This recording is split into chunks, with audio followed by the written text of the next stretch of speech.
Vamos a detectar inyectores, ¿no? Vamos a cambiar el 1.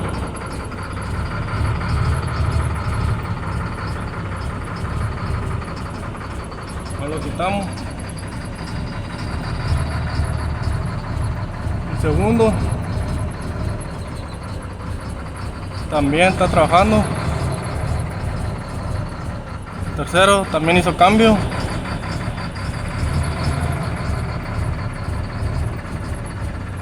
El cuarto también hizo cambio. El quinto.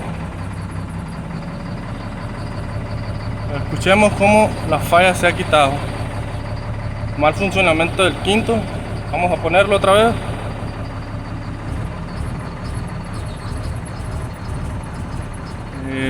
Trae un tipo de falla con el inyector número 5. Lo quitamos. Vamos a ver el 6 ahora. El 6 no muestra ningún cambio. Totalmente abierto, ¿no? El 5 con una falla. Tenemos trabajando el 1, el 2 y el 3, el 4. Vamos a hacer ahora pasar la prueba de solenoide. Primero checamos si están conectados correctamente.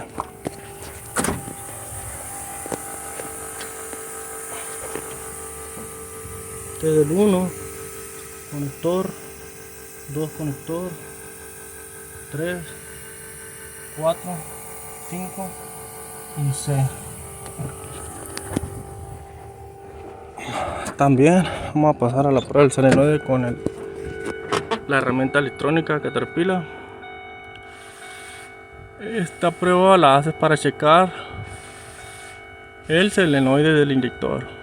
Va a ser una prueba uno por uno para detectar cuál está incorrecta. De hecho aquí ya tenemos una, no la hemos empezado. Iniciamos.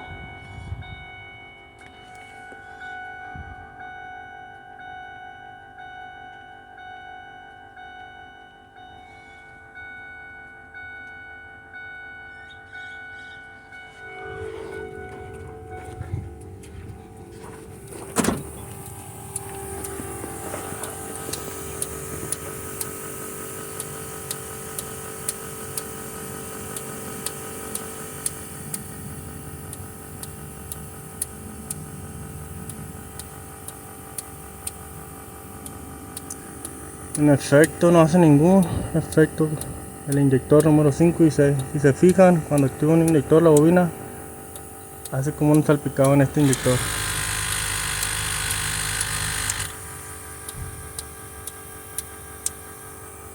Hay que cambiar el inyector número 5 y 6.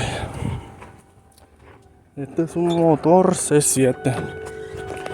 Así es como se pueden detectar pérdida de fuerza y inestabilidad del motor, una vibración alta, ¿no?, por el lado del motor. Esto es todo, y así podemos checar y comprobar que nuestros inyectores no sirven en el quinto y en el séptimo de un C7. Falla, ¿no?